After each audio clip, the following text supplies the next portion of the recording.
तो 85% आबादी में एक भी संत नहीं है जिसको वो मंच पे बिठा सकते थे। कितना कठिन सवाल है। दूसरा, एक भी महिला नहीं थी, कोई साध्वी नहीं थी। तो ये क्या सोच है? मतलब जाति की सोच तो है ही, लिंग भेद की सोच भी इनकी है। मैं ये कहना चाहता हूं मेरे भाई, जितने भी लोग जा रहे हैं वो सब गैर संवैधानिक काम कर रहे हैं। सदन जब चलेगा तो हमारा भाई जो जाबाज शेर है चंद्रशेखर आजाद, वो लड़ेंगे सदन में आडंबर, पाखंड और जातंग। पढ़ के अच्छा पास हो गया तो फिर इंटरव्यू के नंबर में इनने उसको फेल कर दिया। दोनों को जोड़ के नंबर नहीं दे रहे हैं, दोनों को पृथक कर दिया है। नमस्कार दोस्तों, एक बार फिर से स्वागत है आप सभी का भारत दस्तक के ऊपर। आज हमारे साथ फिर से एक बार है दामोदर यादव जी, लोग जिन्हें दमदार यादव भी बोल रहे हैं, और ये अब बहुजनों की आवाज बन चुके हैं मध्य प्रदेश में। सर बहुत बहुत स्वागत है आपका। बहुत बहुत धन्यवाद सुमित भाई। और बहुजनों की आवाज को आप बहुजनों तक पहुंचाने का काम कर रहे हो, इसके लिए आपको बहुत शुक्रिया।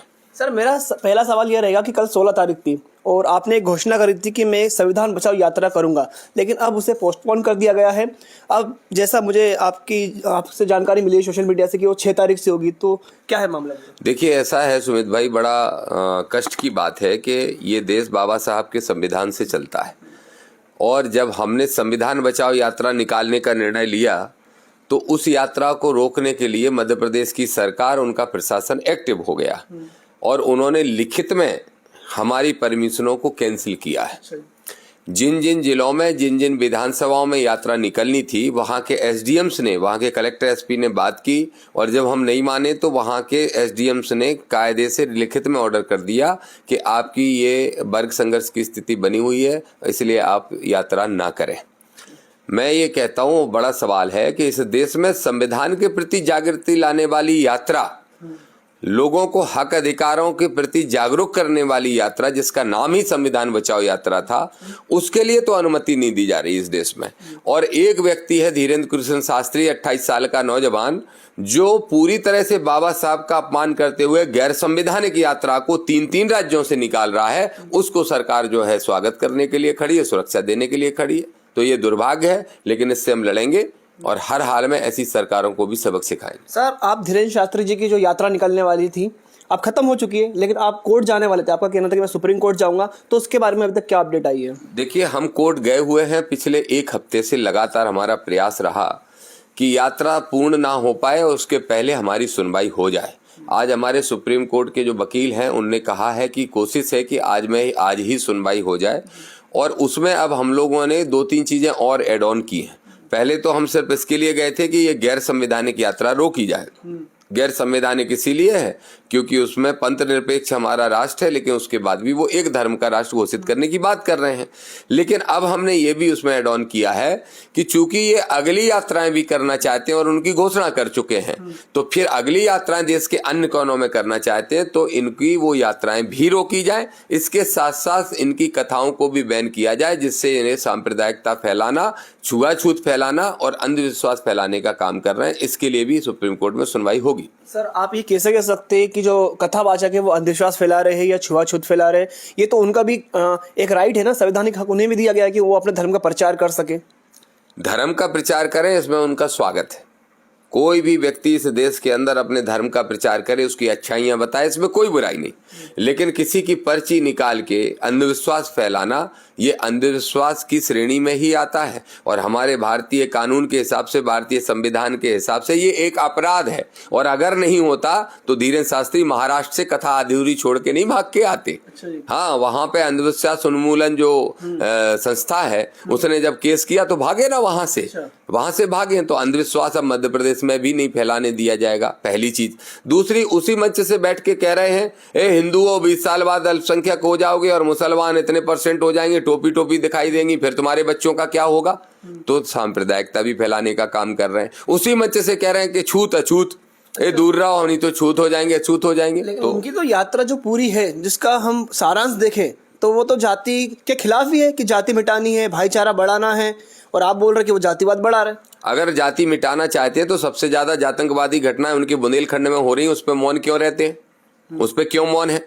कुशवा का अपमान, जाटव का अपमान, यादव का अपमान, लोधी का अपमान, पाल बघेल का अपमान, कुर्मी का अपमान, सारे लोगों का अपमान हो चुका है सिर्फ जाति के आधार पे कि तुम इस जाति के नहीं हो, उच्च जाति के नहीं हो, तुम कथा कैसे पढ़ सकते हो, तुम मंदिर में कैसे जा सकते हो, तुम मंदिर के ऊपर कैसे खड़े हो सकते हो। इन चीजों पे अगर अपमान हो रहा है तब धीरेन्द्र क्यों चुप रहते हैं? नंबर पहला सवाल। दूसरा एक और गंभीर विषय है, अगर जाति पाति की ही विदाई धीरेन्द्र शास्त्री करना चाहते हैं तो दो बहुत गंभीर सवाल है। पहला तो ये कि अगर जाति पाति की विदाई करना है तो कल उनकी जो मंच थी, जो यात्रा का समापन उनने किया, उसमें 100 संत बैठे थे, तथाकथित संत मंच के ऊपर, और वो जो 3-4 रो में मिला के 100 बैठे थे। मैंने अपने साथियों से ढूंढवाया कि क्या इसमें एक SC वर्ग का है, क्या इसमें एक ST वर्ग का है? नहीं मिला। तो मैंने कहा OBC का तो जरूर होगा, यादव, गुर्जर, दांगी, रावत, कुर्मी, लोधी, कोई ना कोई तो होगा, केवट होगा, सैन होगा, साहू होगा, किरार होगा, कोई तो होगा, लेकिन एक भी नहीं मिला। तो 85% आबादी में एक भी संत नहीं है जिसको वो मंच पे बिठा सकते थे। कितना कठिन सवाल है। दूसरा, एक भी महिला नहीं थी, कोई साध्वी नहीं थी। तो ये क्या सोच है? मतलब जाति की सोच तो है ही, लिंग भेद की सोच भी इनकी है। और इसका जवाब धीरेन्द्र शास्त्री के पास हो तो जवाब दे दे धीरेन्द्र कि जात पात की करो विदाई, ऐसे विदाई करोगे? और मैं तो ये भी कहता हूं, ना सिर्फ ब्राह्मण जाति में भी जो ढंग के संत हैं, प्रेमानंद जी तो नहीं थे वहां पे। प्रेमानंद जी का सम्मान इन सब की तुलना में ज्यादा है, ये कथावाचकों की तुलना में, मानते हैं लोग, लेकिन उनको भी मंच पे नहीं बिठाला। लेकिन सर आप तो विरोध कर रहे हैं, लेकिन आप देखिए कितना ही बड़ा क्रिकेटर हो, कितने सारे पूर्व क्रिकेटर है, शिखर धवन है, उमेश यादव है, कुलदीप यादव है, शिल्पा शेट्टी हो, संजय दत्त हो, और भी बड़े फिल्म स्टार है, सभी यात्रा का समर्थन कर रहे हैं। अगर यात्रा में नहीं पहुंच रहे हैं तो वीडियो बनाकर इंस्टाग्राम के ऊपर, फेसबुक के ऊपर डाल रहे हैं।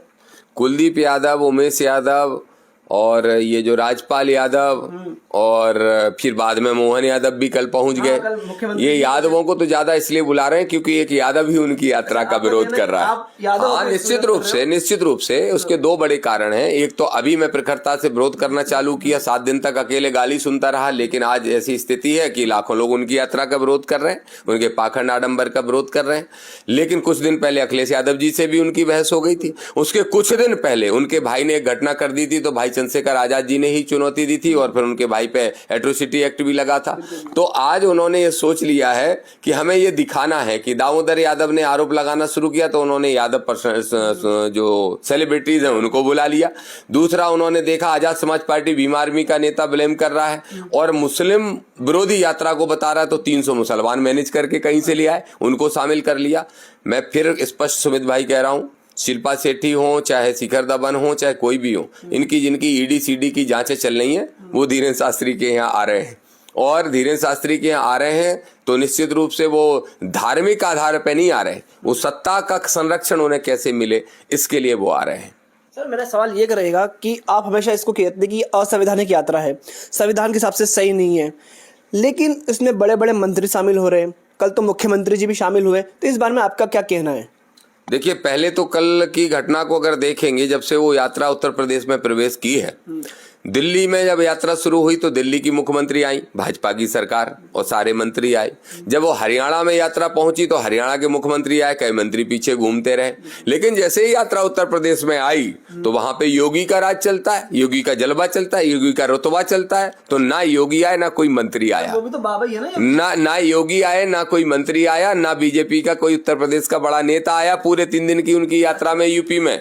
और इसलिए नहीं आया क्योंकि योगी उनको कॉम्पिटिटर मानते हैं। हाँ, ये कोटा होता है भारतीय जनता पार्टी में आवाओं बाबाओं का, वो कोटा अगर योगी से पूरा हो रहा है तो एक दूसरा बाबा क्यों तैयार हो। अब इससे घबराए धीरेन्द्र शास्त्री, क्या करना चाहिए क्या करना चाहिए, यात्रा बेरंग हो रही है, कोई बड़ा सत्ताधारी नहीं आ रहा है। तो फिर अब मोहन यादव जी हमारे भोले वाले हैं, बेचारे सीधे हैं, तो मोहन यादव को फिर दबाव बना के प्रभाव में लेके, या वो खुद स्वेच्छा से गए, मोहन जी जाने, लेकिन मोहन यादव जी को जानबूझ के कल बुलाया गया और खुद अपने हाथ से पूड़ी पे सब्जी रख के खिलाने का काम धीरेन्द्र शास्त्री कर रहे थे, खुद भोजन करा रहे हैं। नहीं तो मुख्यमंत्रियों को लिफ्ट ही नहीं देते थे। तो उधर योगी ने जब लिफ्ट नहीं दी तो मोहन यादव से लिफ्ट चाहिए थी। मैं ये कहना चाहता हूं मेरे भाई, जितने भी लोग जा रहे हैं वो सब गैर संवैधानिक काम कर रहे हैं, जितने भी जा रहे हैं। संवैधानिक पद पर बैठे हैं, मोहन यादव जी हो या मंत्री हो, इसीलिए संविधानिक पदों पर बैठे हुए लोगों ने जिस संविधान की शपथ लेके वो पद ग्रहण किया,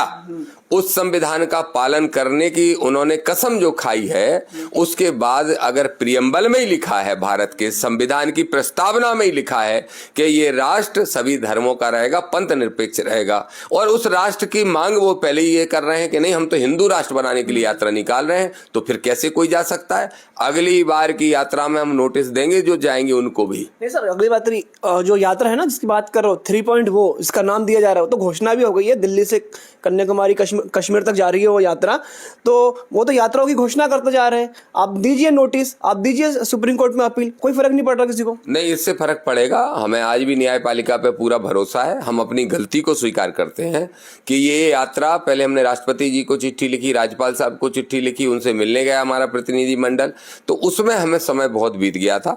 तो सुप्रीम कोर्ट की प्रोसेस काफी लंबी होती है, उसमें हमें कम से कम महीना 15 दिन पहले से पहुंच जाना चाहिए था। हम लेट पहुंचे, इसके लिए हमारी गलती रही, हमारी टीम की गलती रही।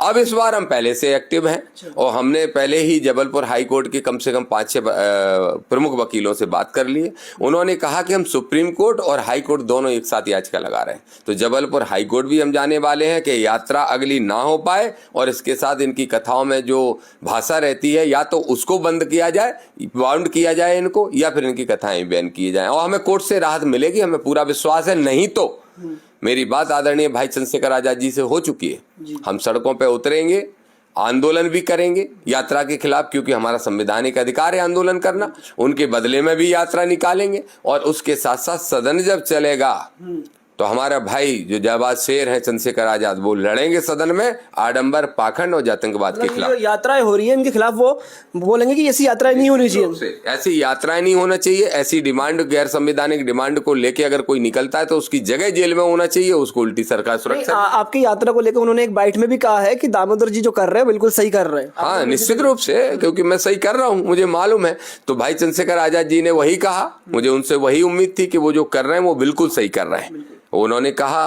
और बहुत सारे लोग आप देख रहे हो कि अब चंद्रशेखर भाई के बयान के बाद से तो और ऐसे तूफान सा खड़ा हो गया कि हर दूसरी रील धीरेन्द्र के विरोध में आ रही है, यात्रा के विरोध में आ रही है। यात्राएं रुकेंगी सुबेद भाई, विश्वास मानिए, यात्राएं भी रुकेंगी, और इनकी जो बेलगाम जुबान है जिसमें ये संविधान को तोड़ने से लेके जातियों की बात बढ़ावा देने से लेके जो कर रहे हैं, वो सब पे भी रोक लगेगी। सर मेरा एक सवाल ये रहेगा, मैंने आपका पॉम्पलेट पढ़ा 6 दिसंबर वाला, जिसमें एक तीसरा पॉइंट लिखा हुआ था कि सिविल जज की जो भर्ती हुई है, शायद ये 2022 का रिजल्ट था ये वाला सिविल जज वाला, इसमें आप बोलते हैं कि अन्याय हुआ है, एक भी आदिवासी को सीट नहीं दी गई, आरक्षण के हिसाब से भी मतलब नहीं दी गई। तो आपका कहना था कि मैं सीएम आवास भी घेरूंगा और एलओपी जो कि उमंग संघार जी खुद आदिवासी नेता है उनका आवास भी घेरूंगा, ऐसा उसमें लिखा हुआ था। तो इसको थोड़ा स्पष्ट कीजिए आप, विपक्ष से जवाबदेही क्यों होगा आपके लिए? जी, देखिए ऐसा है कि विपक्ष की जिम्मेदारी ये होती है, नेता प्रतिपक्ष की खासतौर पे ये जिम्मेदारी होती है कि अगर सरकार कुछ गलत करे तो उनको सवाल उठाना चाहिए और लड़ना चाहिए सड़कों पे। चूंकि वो आदिवासी ही वर्ग से आते हैं उमंग सिंगार, और 121 पद खाली होने के बाद भी एक का सिलेक्शन ना होना, उसके बाद भी अगर उमंग सिंगार का मुंह सिला रहे तो वो जवाब दे दें कि वो नेता प्रतिपक्ष भारतीय जनता पार्टी ने बनाया उनको कि कांग्रेस ने बनाया। और वो अगर भले ही कांग्रेस ने बनाया तो कांग्रेस को विपक्ष की मुख्य पार्टी इस जनता ने तो बनाया, तो उनकी जवाबदेही है, और उस समाज के प्रति भी जवाबदेही है जिस वर्ग से वो आते हैं। तो क्यों चुप होके बैठे हैं? मोहन यादव जी की भी जवाबदेही है कि 5 पोस्ट थे, 9 पोस्ट थी अपनी इसकी ओबीसी की, उसमें से 4 ही क्यों, 5 ही क्यों हुए?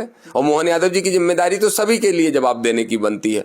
एक और बहुत महत्वपूर्ण बात है जो मैंने जगदीश देवड़ा जी के लिए कहा, डिप्टी सीएम है, एससी वर्ग से आते हैं, भाई 18 पोस्ट थी, सिर्फ 1 भरी गई। तो मेरा बड़ा सवाल यह है कि 2007 के पहले सुमित भाई ये परीक्षाएं एमपीपीएससी कराती थी, जब भाजपा की सरकार बनी तो उठा के हाई कोर्ट की चयन समिति को दे दिया, और हाई कोर्ट चयन समिति न सिर्फ परीक्षाएं करा रही है, उन्होंने नियम भी ऐसे कठिन लागू कर दिए हैं जिससे एससी एसटी ओबीसी वर्ग के बच्चे आ ही नहीं सकते। नहीं सर, क्या होता है, काफी लोग ये आरोप लगाते हैं सोशल मीडिया के ऊपर कि ये लोग तो पढ़ते ही नहीं है, और जहाँ तक मेरी जानकारी है जब नंबर भी आ जाते हैं एससी एसटी और ओबीसी के तो नॉट सूटेबल करके इंटरव्यू में उनको हटा दिया जाता है। अक्सर ये आरोप लगते हैं कि ये काबिल ही नहीं होते। तो आप क्या कहना चाहेंगे? देखिए 4 बहुत इंपॉर्टेंट बातें हैं, जवाब है इस बात का। अगर हमारे एससी एसटी ओबीसी के बच्चे नहीं पढ़ते तो यूपीएससी का एग्जाम कैसे पास कर लेते हैं? पीएससी का कैसे कर लेते हैं? क्या उसमें पद हमारे रिक्त रहते हैं? नहीं रहते हैं। यूपीएससी का जो सबसे कठिन एग्जाम इस देश के अंदर माना जाता है, उसमें जाटव का लड़का हो, आदिवासी का लड़का हो या फिर ओबीसी की लड़की हो, वो कैसे पास हो रहे हैं? तो निश्चित रूप से आपने कोई खामियां रखी हैं इस भर्ती में कि आरक्षित लोग ना आ पाए, पहली चीज। दूसरा इसका जवाब बता देता हूं। यूपीएससी के एग्जाम में, पीएससी के एग्जाम में मेन एग्जाम को और इंटरव्यू के एग्जामों को नंबर को जोड़ के रिजल्ट दिया जाता है। हाँ, जोड़ के। और इसमें ये क्या कर रहे हैं आपको पता है कि अगर बच्चे की जानकारी नहीं, बच्चा परीक्षा में पढ़ के अच्छा पास हो गया तो फिर इंटरव्यू के नंबर में इनने उसको फेल कर दिया। दोनों को जोड़ के नंबर नहीं दे रहे हैं, दोनों को पृथक कर दिया है कि उसमें भी पास होना पड़ेगा, इसमें भी पास होना पड़ेगा, दोनों के नंबर ज्वाइंट नहीं किए जाएंगे। कारण क्या? मूल कारण है कि SC ST OBC के लोग ना आ पाए। अच्छा, यस, आरक्षण को जातिगत मानसिकता तो है ही 1000%, लेकिन किसी भी कीमत पे आरक्षण को खत्म करने का नया तरीका निकाला है। इनकी हिम्मत नहीं हम लोगों के मारे। नॉट सुटेबल वर्ड है। यस, ये आरक्षण को खत्म करने का। एग्जैक्टली, नॉट सुइटेबल का मतलब ही है, सुइटेबल अगर नहीं है तुम्हारी परीक्षाओं में तो कैसे कलेक्टर बन रहे हैं हमारे लोग, IAS IPS कैसे बन रहे हैं, डिप्टी कलेक्टर और DSP कैसे बन रहे हैं, क्यों UPSC और उसको पास कर रहे हैं? इसका जवाब दे दे, हम मान जाएंगे कि हाँ सुइटेबल नहीं होंगे। और फिर दूसरी बात, आज भी इस देश के अंदर 70% राज्यों में ये परीक्षाएं वहां की PSC करा रही है। अच्छा। यस, फिर मध्य प्रदेश में क्यों दे दिया तुमने? और एक और बहुत महत्वपूर्ण सवाल, 2007 के पहले क्यों भर्ती हो जाती थी SC ST और OBC के लोगों की? तो ज्यादा पढ़ते हैं बच्चे। एग्जैक्टली, आप पहले से ज्यादा पढ़ते, पहले से ज्यादा नंबर लाते हैं। तो आपने दे दिया हाई कोर्ट को, अब बच्चे लड़ने भी कहाँ जाएं बेचारे? सही बात। अरे बोले कौन करा रहा है एग्जाम? बोले माननीय उच्च न्यायालय करा रहा है। तो अब वो कहाँ जाएंगे दरख्वास्त लगाने? हर बच्चा सक्षम तो है नहीं कि सुप्रीम कोर्ट पहुंच जाएगा। इसलिए ये लड़ाई उमंग सिंगार को, अगर जरा भी नेता प्रतिपक्ष में दम है तो उमंग सिंगार को लड़ना चाहिए, नहीं तो झूठे मुख्यमंत्री बनने का ख्वाब नहीं देखना चाहिए। हमने तो कहा कि हम आदिवासी मुख्यमंत्री बनाना चाहते हैं, लेकिन टेस्ट कर रहे हैं कि कौन गुलाम है, कौन लड़ सकता है, और वो टेस्ट अभी उमंग सिंगार पे ही लगाया है, जिसमें वो फेल होते दिख रहे हैं। धन्यवाद सर। आज थैंक यू सुमित भाई, आप बहुत अच्छी बहुजनों तक बहुजनों की आवाज और न्याय की बात पहुंचाने का काम कर रहे हो, इसके लिए आपको बहुत धन्यवाद, और अच्छी पत्रकारिता के लिए थैंक यू। धन्यवाद सर। तो हमारे साथ दामोदर यादव जी थे, इन्होंने सिविल जज जो बड़ा मामला चल रहा है भर्ती का, उसको लेकर अपने बहुत अच्छा जवाब दिया जो अभी तक कोई बहुजन नेता दे नहीं पाया है, और लगातार ये बहुजनों की आवाज़ भी बने हुए हैं। तो आपको इनकी बातें, आप इनका समर्थन करते हो या नहीं करते हो, नीचे कमेंट करके जरूर उत्तर दीजिएगा। धन्यवाद आप सभी का वीडियो देखने के लिए।